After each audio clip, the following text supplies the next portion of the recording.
stop running around. It's very crazy. Mm-hmm.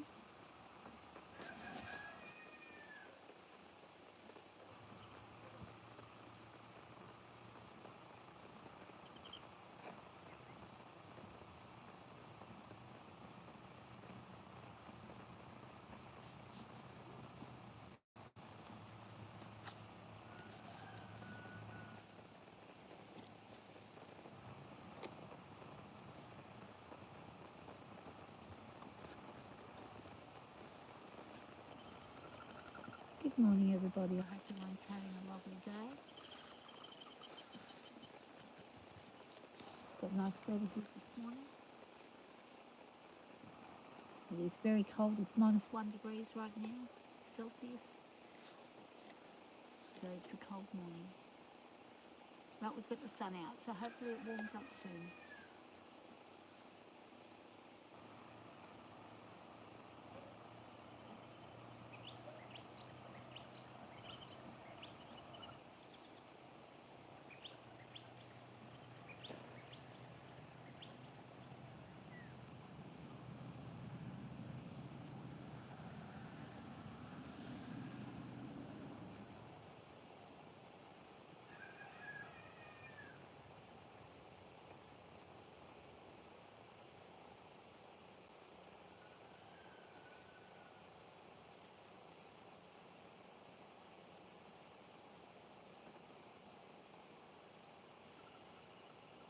Hey Pipes, how you going? Hey Ninja Man, how you guys going today? Hopefully you're getting lovely weather like we are here. It is cold right now, but it's going to be about top of 12 degrees today. It was -3.5, -3.1 at 4 o'clock this morning when I woke up. So I think it's still about -1. It's pretty cold.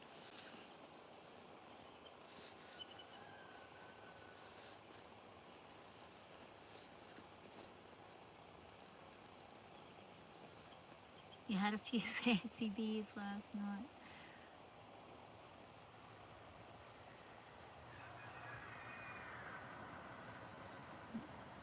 Yesterday, I don't want to upset you, but there's certain thing.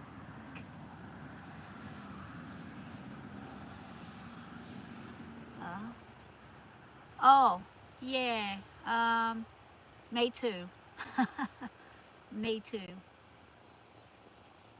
But that's what happens. Yeah, yeah. That's what that person does. Yeah. Happened to me many times over. They may undo it, but they may not. I don't know. I have no idea why they would do something to you. I have an idea why they did it to me, but I don't understand why they would do something to the people who've been supporting them.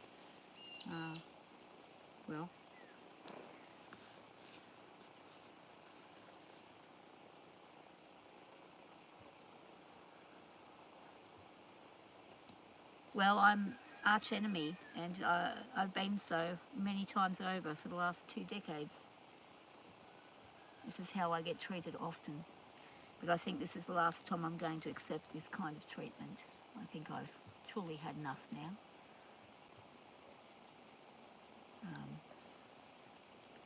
And I've had people coming on and just having a go at me.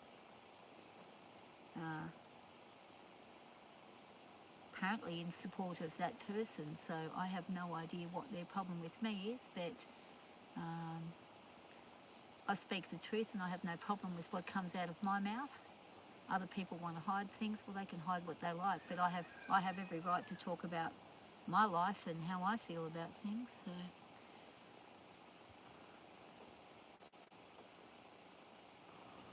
well, I don't know, probably. I have no clue what goes through the brain of some people. I mean, I don't really know the dude. I really don't. And I've come to that conclusion that I have no idea who that person is internally. It's been like that for years. It's very difficult to, understand those kinds of behaviours, but hey, that's what they do.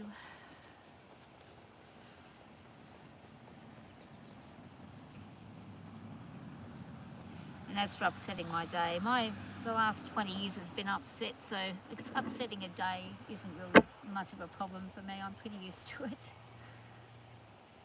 I'm used to it.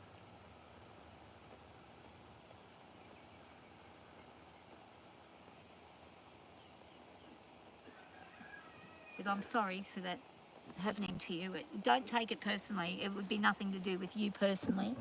It is because that person wants to punish me, and that's how they do it. So that's okay. Like I said, I've been dealing with this for 2 decades. I know what this person's going to do and what they do, and that's okay. They've got to do what they've got to do. It's how they see the world. Can't do anything about it.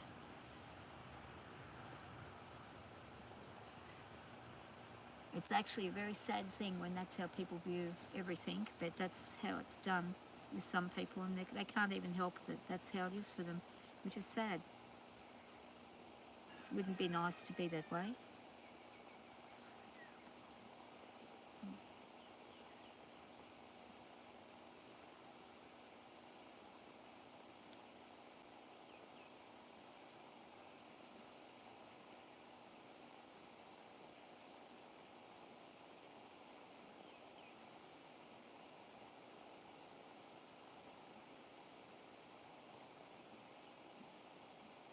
Are you talking, Pipes, are you talking about the other day in that other chat that I was there in with that maniac person that was saying stuff?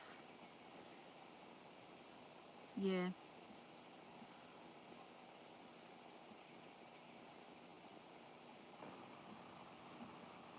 Oh, yeah, yeah, yeah. Yeah. Okay. Yeah, I don't think people calling people that thing, unless it's actually true, is a very good thing at all. I kind of get that. I can get that some people can accept things like that because they're just that way, but there are a lot of people who can't. And yeah, no, I don't blame you at all for not wanting to tolerate that, and you shouldn't tolerate it. I wouldn't either. If I was you, I would not tolerate it either.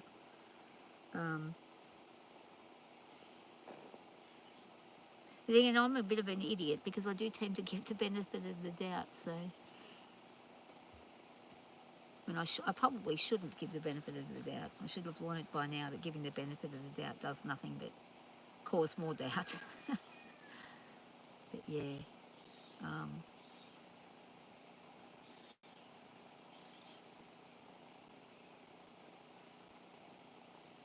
it's all good. This all might be coming to a crashing halt soon anyway, so there won't be any gold channels or any horse channels the way things are going. So I think I've got to the point where my only option now is to get the hell out of here, and that means I've got to sell. I don't think I can stand much more of it, to be honest. It's doing my head in. Been doing my head in for a long time, but I think I've finally realised that there is just some people on this planet that you cannot reach or get through to no matter how hard you try, and there's just some people that just want to be certain ways and there's nothing you can do about them, and you're never going to make any difference in anything. They won't change, they can't change. People are how they are inherently, internally. It's like horses. Some horses you can't do much with. There's just nothing you can do. There's no rehabilitation or anything. You just got to either accept the way they are and deal with them or not deal with them. But that's why life can be very challenging. And really, I mean, I don't know.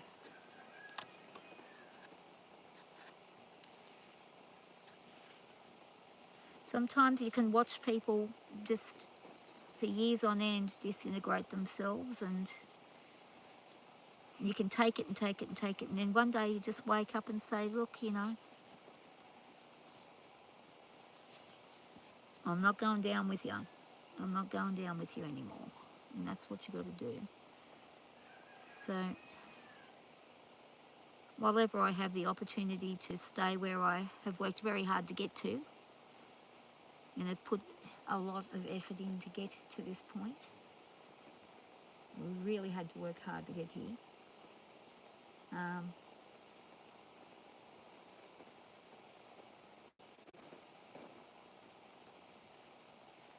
I think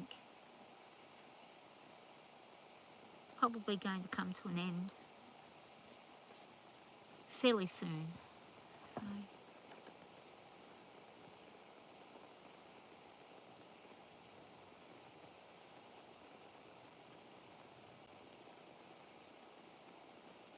yeah. Yeah. Well, that's, yeah.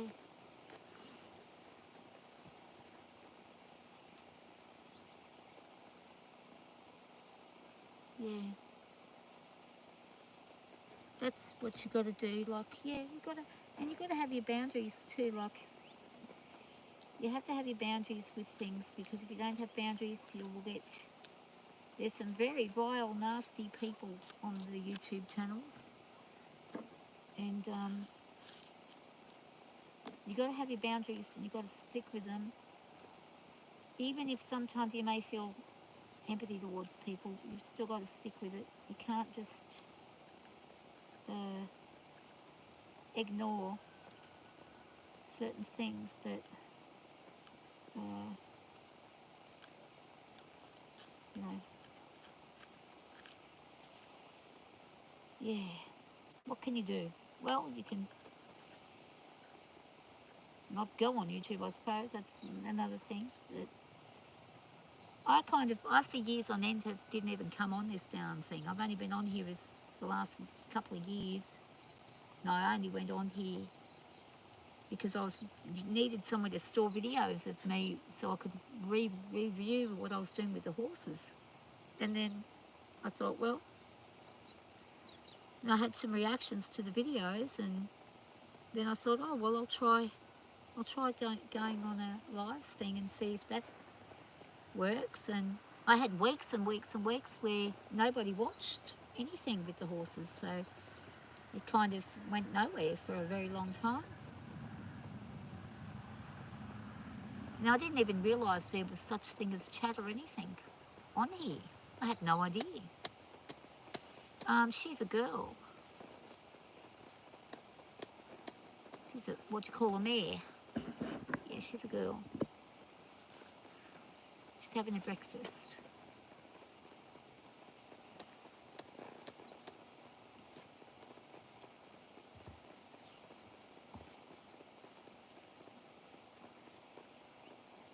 How you doing, Metal? Hope you're going well.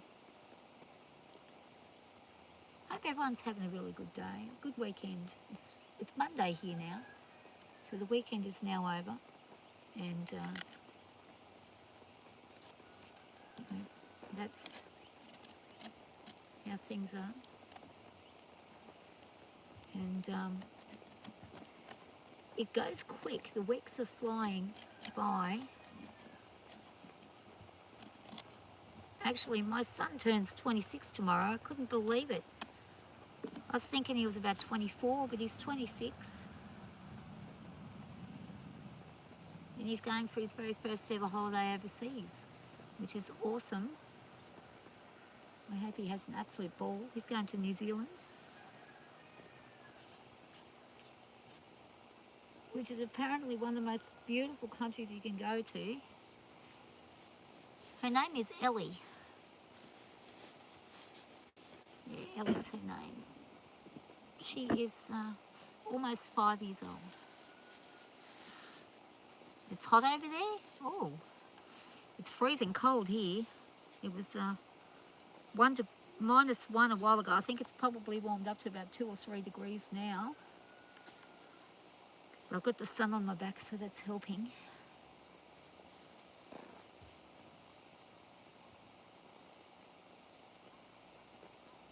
What you doing, Sudie? I'm just watching my puppies.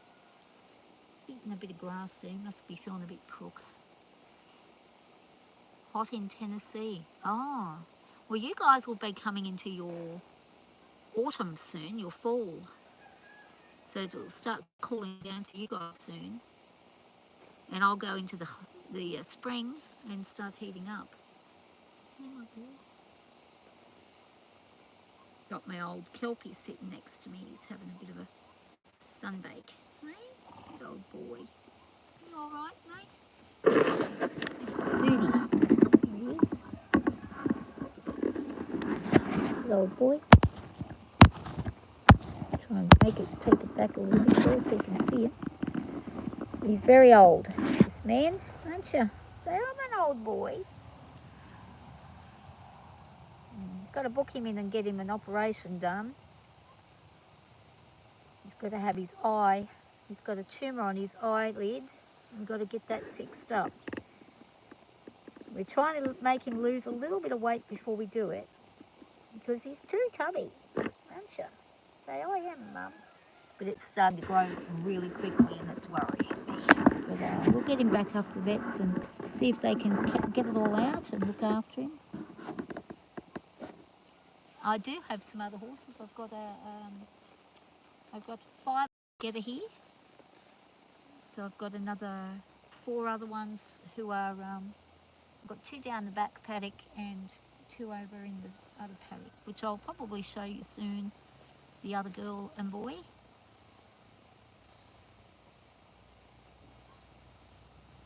There's the school bus. Everybody travelling along.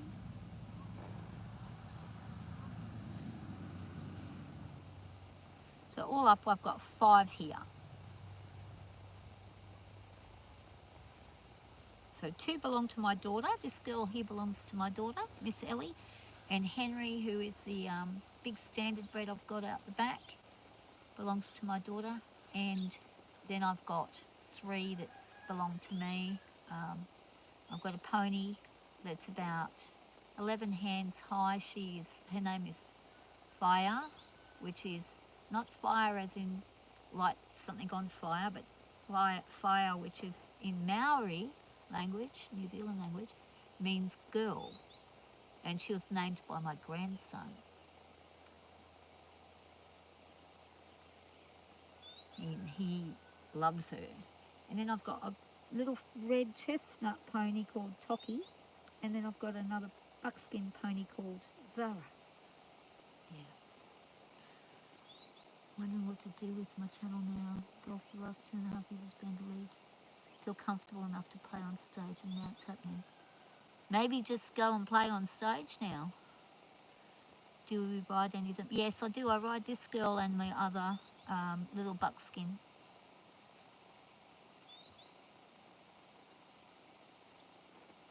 Ah.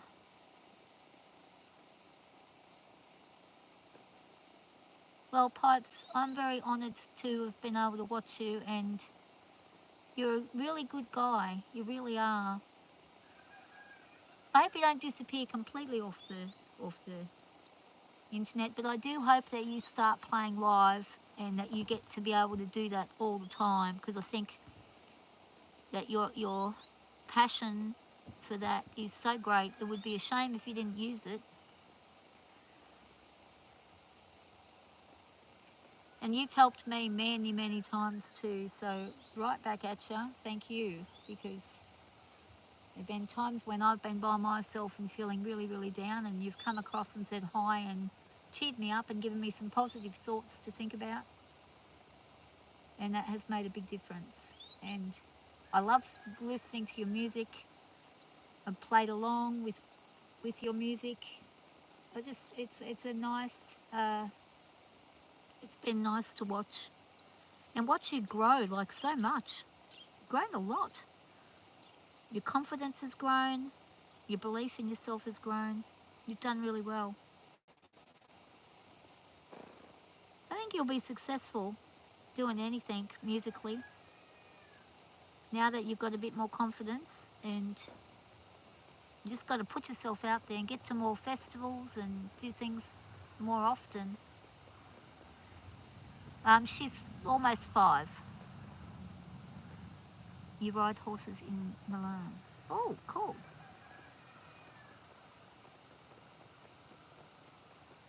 Shout out to Izzy. But yeah,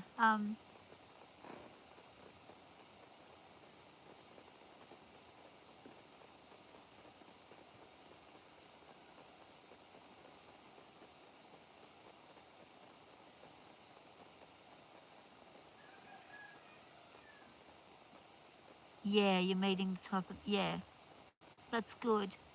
That's good. And you deserve to be out there meeting good people that are gonna lead you down the right pathway and help you with the music rather than, you know, just constantly be around people who just want to not get anywhere. It's when that happens, it can drag you down and you just give up.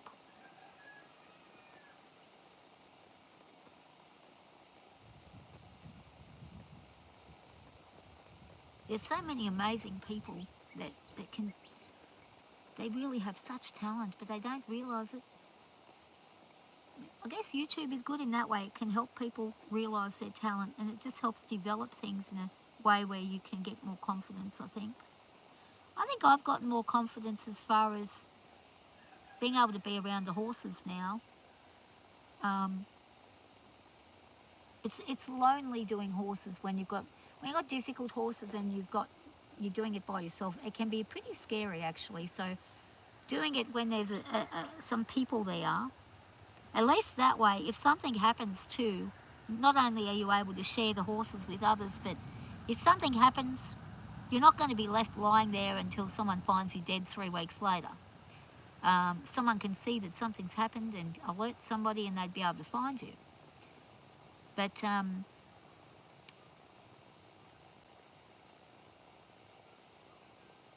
it has helped me with my confidence because sometimes just having somebody behind a screen that's able to keep an eye out and also tell me if my progress is getting worse or better or things like that.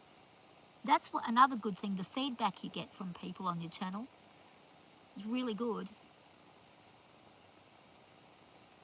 I think playing live is where it's at. I think that's the way to go.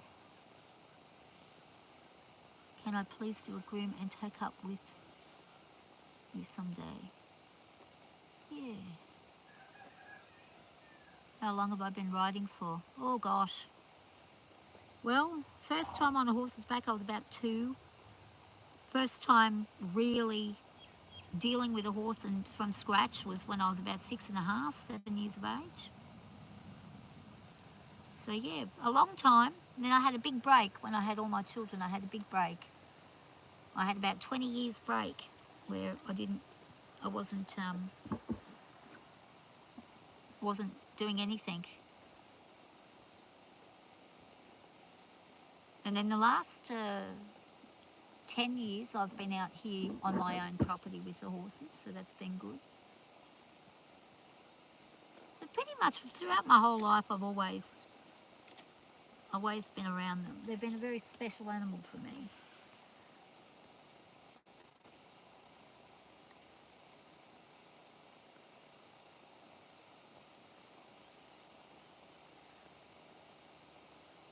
I do think live music though is much more entertaining than just listening. It's nice to listen to music and see music videos and things, but seeing someone actually outside playing an instrument, doing something, for me, I find that even if it's not a perfect performance, I find it to be far more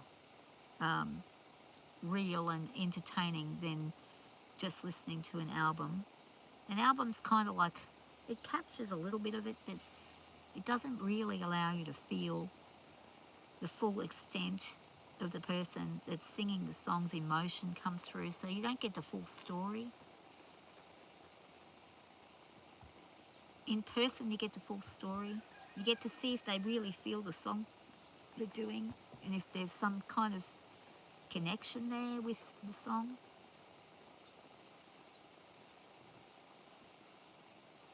How long have I had the horses? Oh, well I've had Zara. Zara's the oldest one, the longest I've had here. I did have another horse before her here, but she passed away. That was Jilly. Zara is 16 years old, and I've had her for 9 years. Well, she's going to turn 16. You all right, pup? Poor puppy's shaken. She's freezing cold. Papa, get in the sunshine. It's cold. Come on the sun. Come on. Get in the sun. Good girl. Poor puppy.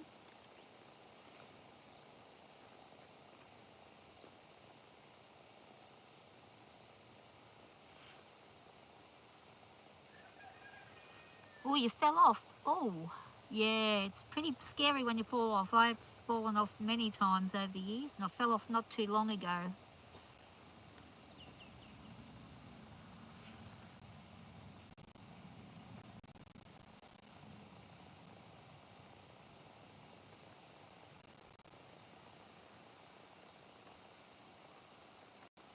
They caught on camera me coming off of this horse here, and it was pretty frightening. So I'm very, very wary when I'm riding. But she got stung by something, and that's why she took off with me. I kind of got thrown through a fence. It was pretty bad. I was very lucky. I didn't break any bones, but I did do some damage to my kneecap. It kind of shifted and moved where it shouldn't have, and took a while to heal. Still a bit sore. I got back on her 4 weeks after it happened and sat on her, but it's taking me a long time to get to a point where I feel like I can actually ride like I was before that all happened. We were doing barrels and things like that before, and we just started getting to going further afield and getting out there. But yeah, it kind of came to a crashing halt, and so I'm working at getting my confidence back, starting all over again. And I am quite an old lady, so when I fall off now, I've got to be very careful because my bones aren't as good as they would have been 20 or 30 years ago, so you've got to be careful. So I tried bareback riding. Yes, I have. I bareback rode a lot when I was younger, and the first time she ever had anyone on her back, I was bareback on her, on this girl. I used to ride Zara bareback quite a bit. I used to ride Jilly bareback. Henry, he wasn't too bad to ride bareback. But now I'm just my balance isn't good, so I tend to use the saddle all the time now. Occasionally I'll jump on bareback in here, do some things, but most of the time I just use a saddle because my balance isn't good. Oh, to be young again and be able to balance well would be lovely.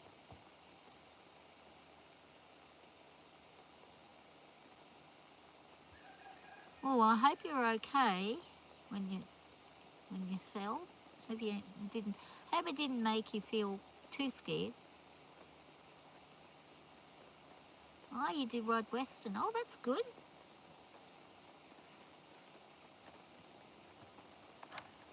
That's really good.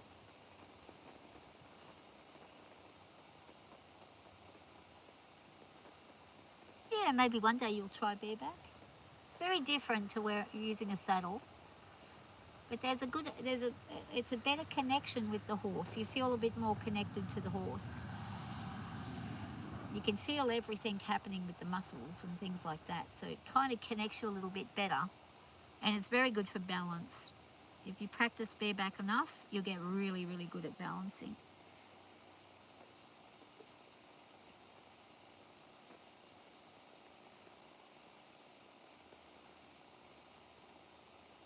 You want to try riding English? Yeah. It's good to try all different things, I think. Lots of ways to do things.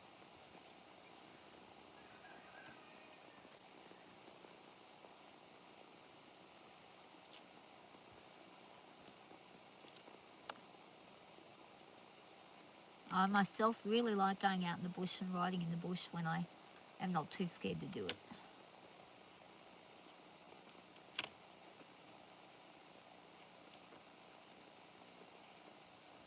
sometimes it's a bit scary.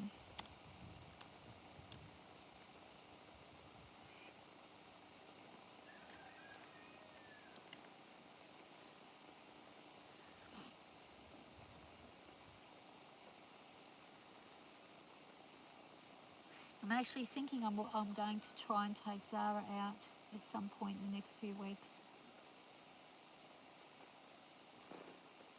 I've really got to be certain about it though. I've got to be very sure that what I'm doing is going to be safe.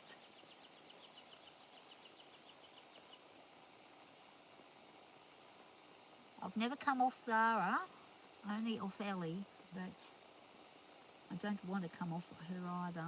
I don't think it would be good. I nearly came off actually yesterday when we did a little jump. She went really high up. Oh, there's a little blue wren over here. I'm going to show you if you can see him. There he is, he's hopping over. Little fella.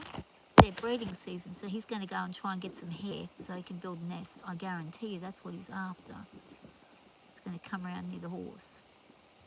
Oh, he's moved himself away. No. Oh, he's sitting up on the there's a lady. Okay, so he's down there on the ground and his girlfriend is up on the... Oh, she just took off. She's on the ground now. Okay. Hard to see her, but you can see him. There he is. He's a little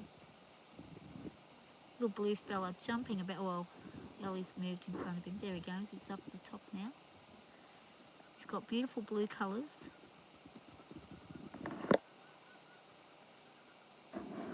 It would be a canter that you're going to try.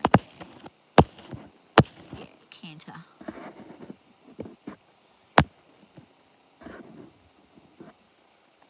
It's pretty scary the first time you do cantering, but you get used to it pretty quickly and then it becomes very fun. It's actually a lot easier than trotting, I think, once you get used to it.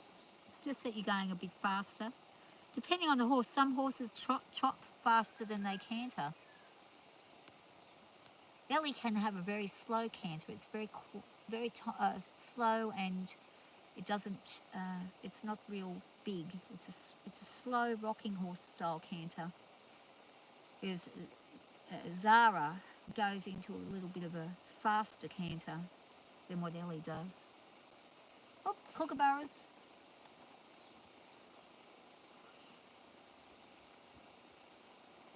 Do they get easily spooked? Yeah, sometimes they do. The Arabian does more so, the Arabian cross. Well, she's more spooky than the others, but this one sometimes does. But she gets over things quickly if she does freak out. It doesn't take her too long before she settles herself back down again. There's that little bird. Just coming over near just coming around there. So that's a breeding pair, so they're going to make a nest. They'd be looking for material to make their nest with. There's little bird. See that little bird there? I'll try and zoom in on her. There she is. She's hovering around the pony, the horse.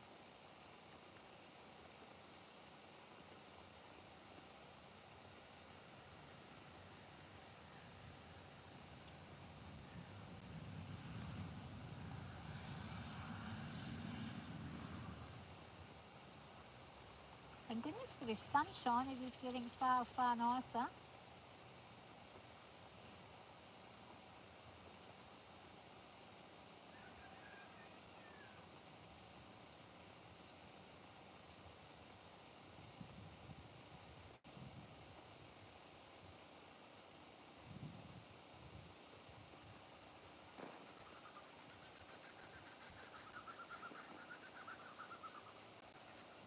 You can hear those kookaburras.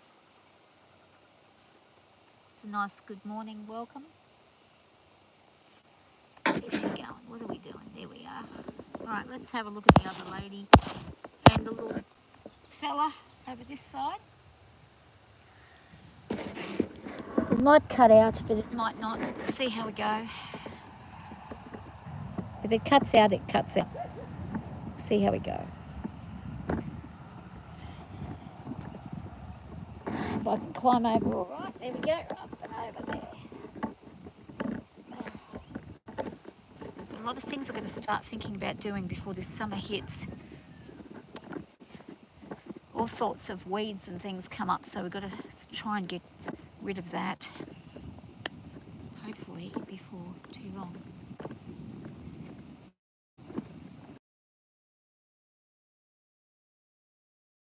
Right, now, so here we Zara and, oh, I'll go the other side because it's a bit hard to see. Zara almost finished their breakfast. They've eaten fast today, really quickly. The horse who rode over Pippo, Miss Leo, he did a mini jump over the horse. Oh, okay, so you've done a mini jump. That's cool.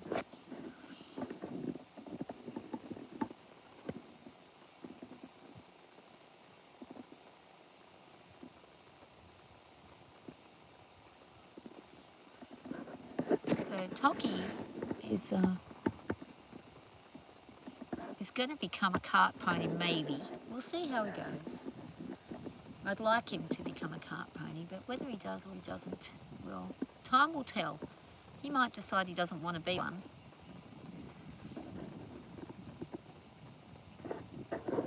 There are ponies at Bit by Bit. Oh, cool. That's a good name for a horse facility, Bit by Bit. That's a good name.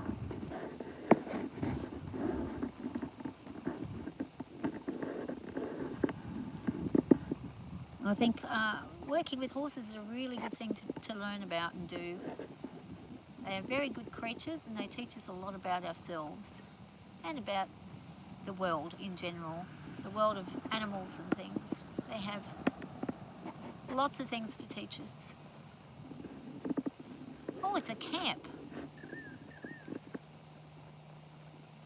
Oh, yeah. Oh, cool. Summer camp. That's right. You guys have summer camp over there. I think we have those kinds of things over here too.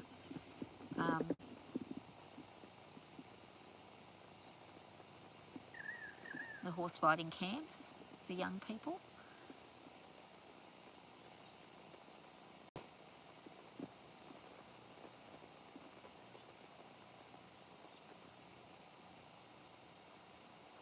They really remind me of a vacuum cleaner, the way they can get everything up, but they're careful. They know not to. They know how to pick up without picking up stuff that's rubbish. They know how to just get the good bits. It's very fascinating, horses, the way they eat.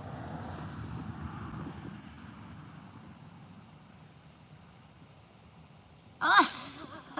A horse chosen the Tour de France cyclists. Oh!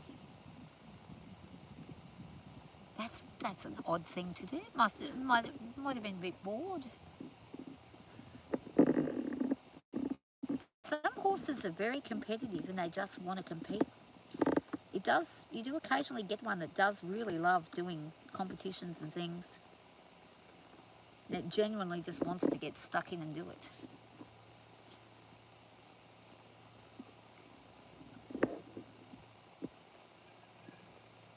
Morning, Sage. How you doing? Oh, a buckskin called Boo.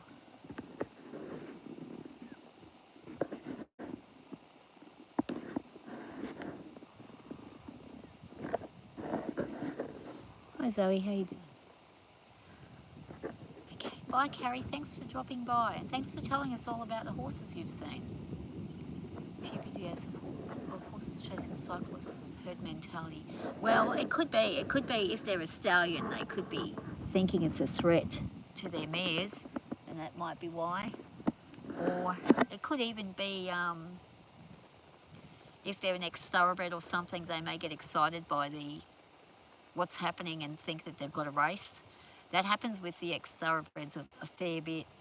That's why you've got to be so careful. If you do get an off-the-track thoroughbred, you've got to make sure that you really retrain them well to not go with that flight instinct of bolting as soon as there's any excitement. It can be risky.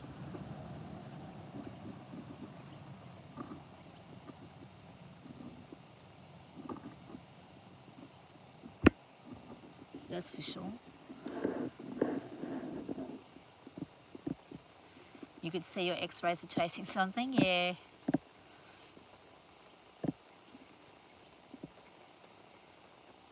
They just get so used to it, and like they hear a sound, and I've heard many people who've had off-the-track thoroughbreds, and they might have had 10 years with not an incident, and then suddenly something goes bang somewhere and they hear a certain sound, and it's a certain type of sound, and boom, off they just go.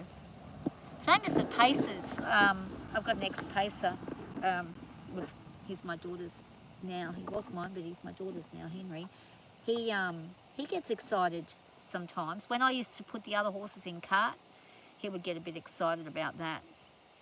But he only had a very minimal racing career. I think he only raced 2 or 3 times and they realised he was way too slow, so he wasn't really cut for it.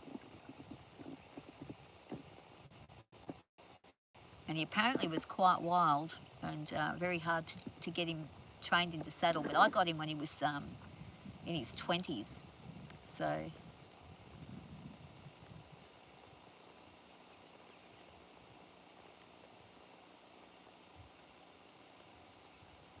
He was pretty old at that stage. He was like 21, 22, something like that when I got it. Maybe even older. I think actually he might have even been a bit older. I figured out he's around 30, 31. I think he turns 31 this year, Henry.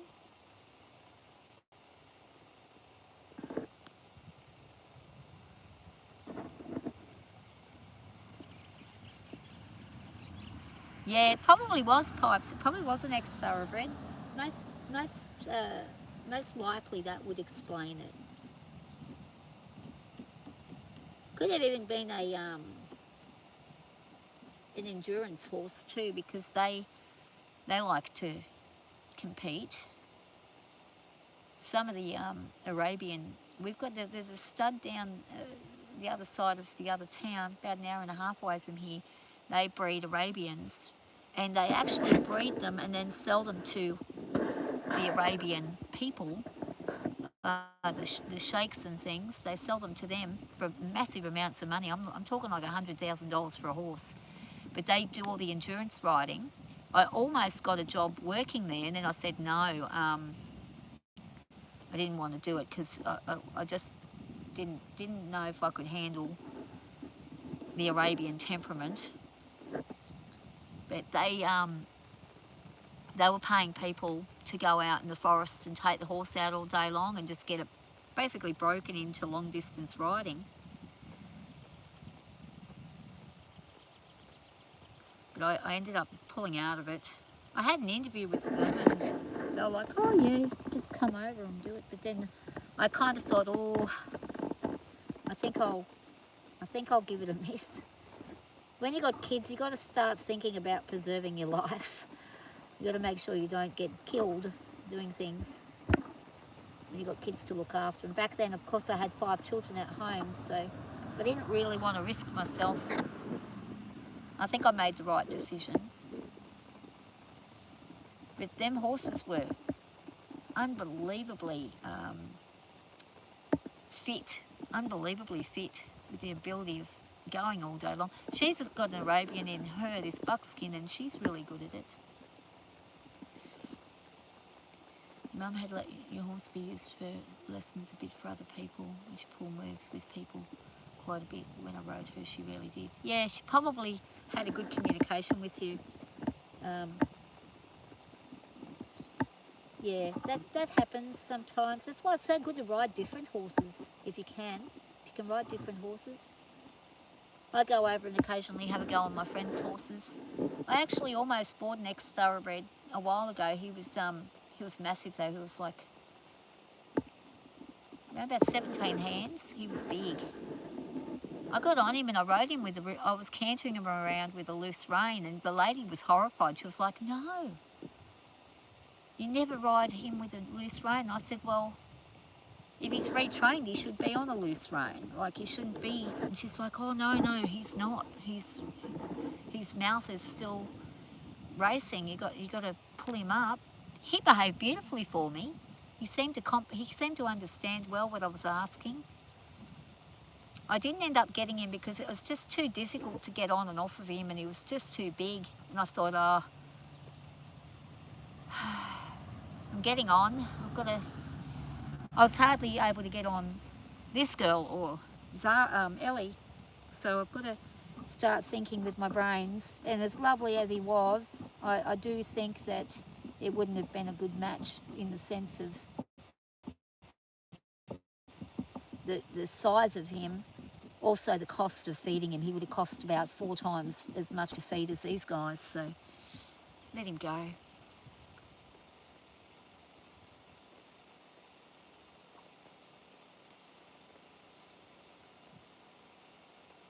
Yeah, that's the thing. People, when people go to a riding school and they're learning on a schoolmaster that's quiet, they don't really learn that much.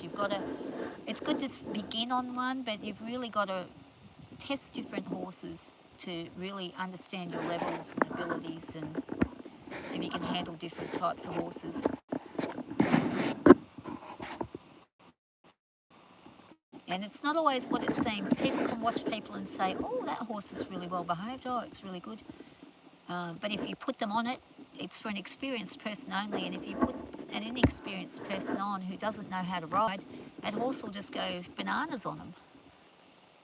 So you've got to really, people just seem to think if they see a horse being ridden that anyone can ride it. Well, it's not always the case. It depends on the horse and the person.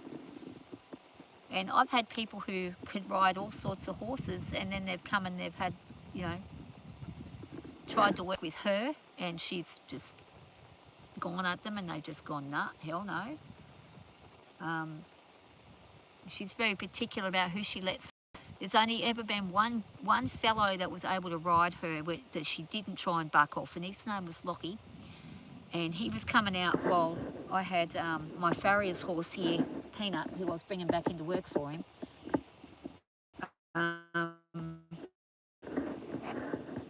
Lockie was the only one she didn't pin her ears at and didn't try to buck. Out of every man who's ever tried to go near her, she gets funny with. She doesn't particularly like being around guys, but she does handle a farrier all right. She's fine with a male farrier. My Cairo, she gave him a little bit of lip, but he didn't take it, so she learned how to behave around him. But yeah, she's got a bit of an issue with the men. She doesn't, I'd say she was broken in by a hard-assed man that wasn't very nice. And I think it probably had an effect on her. She doesn't like black trench coats. She can handle them now, but the first time I ever wore a black trench coat near her, she nearly killed me. She went completely insane. So I figured out someone wearing a black trench coat did something to her.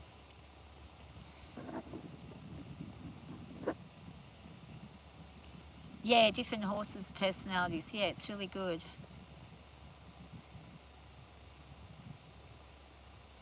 Yeah, I mean, that's the thing, though. Experience is not always what people think it is either, though.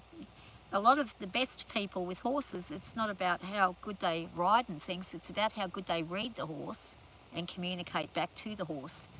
I think that's the communication, the ability to communicate well is far more important than any riding skills that you can have. You can always learn skills, but communication you've got to really master for those things to all come together and get a fairly good result or an excellent result.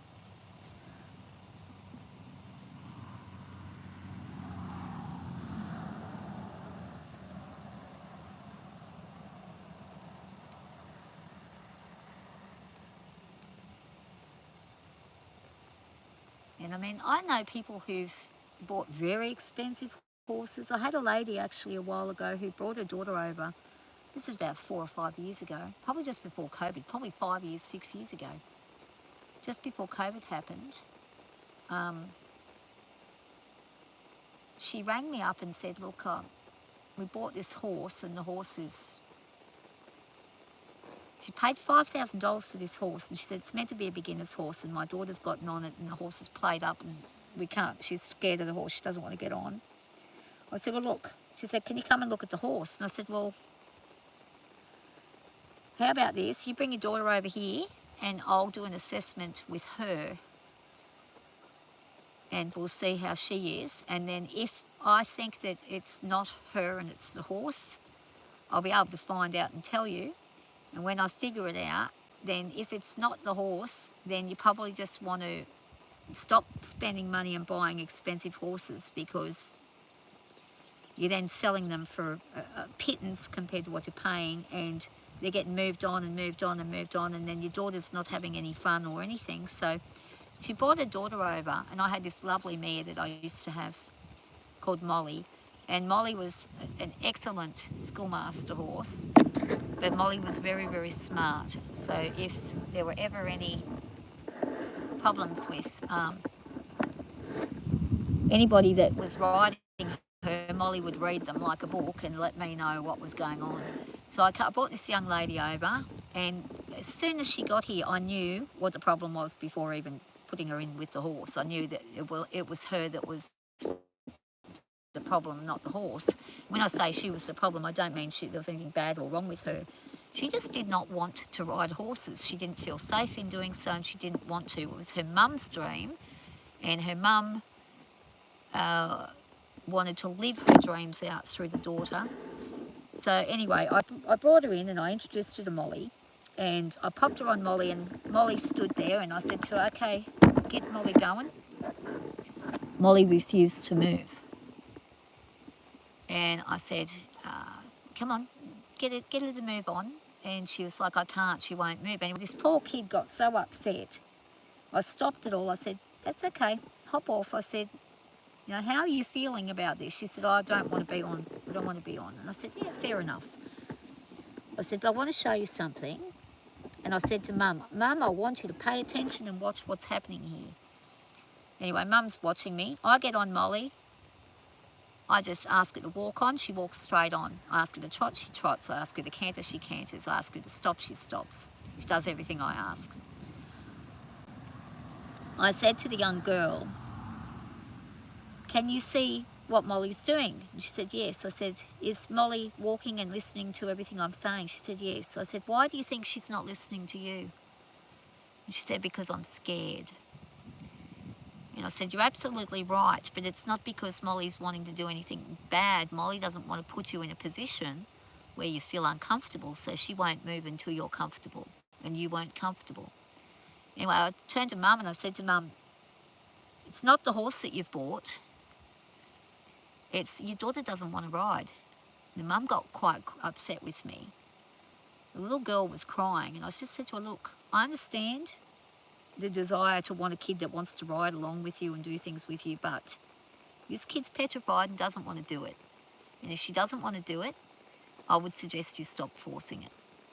Anyway, the mum was like, oh, radio. And I said to the young girl, if you don't want to do it, express that. But if you do want to do it, then get some lessons where you're in a comfortable place where you feel comfortable about doing it, before you buy a horse, before you get Mum to buy a horse. And they left, and then I never heard from Mum again. I did hear that the horse that she had, she sold off for about half the price she paid. She paid $5,000. I think she sold it for $2,000. So, you know, and then I'd heard she bought another one. So, and put the kid through it all again. I don't really like that kind of thing happening to horses. So, oh, you posted a new video. Okay, I'll check that out. Thanks for letting us know. G'day butterfly, how you doing? But yeah, I think some people, I'm nervous as hell on horses, but I want to keep trying as much as I can, because I'm getting old and I don't want to get to a point where I'm so old I can't do it anymore and I've wasted the time when I could do it. So I do keep going at it. But there are days and times when I don't get on, and I'll saddle right up and get ready to get on, and then I just will say, no, I'm not doing it. I just don't feel it. And My horses are kind of good because they're trained to, if they feel that there's apprehension, they're trained to stop. If they feel that my balance is going, they're trained to stop. So they tend to know how to read people and if they need to just stop.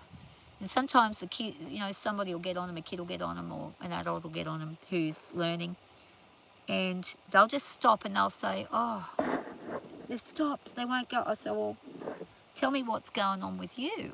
How are you feeling? What are you feeling like right now? Do you really want to go, or are you feeling apprehensive? And they'll always say to me, I'm a bit nervous, I feel a bit nervous. I said, well, then do some breathing exercises and then ask the horse to walk on. They do it and the horse walks on. The horse just is trying to protect them.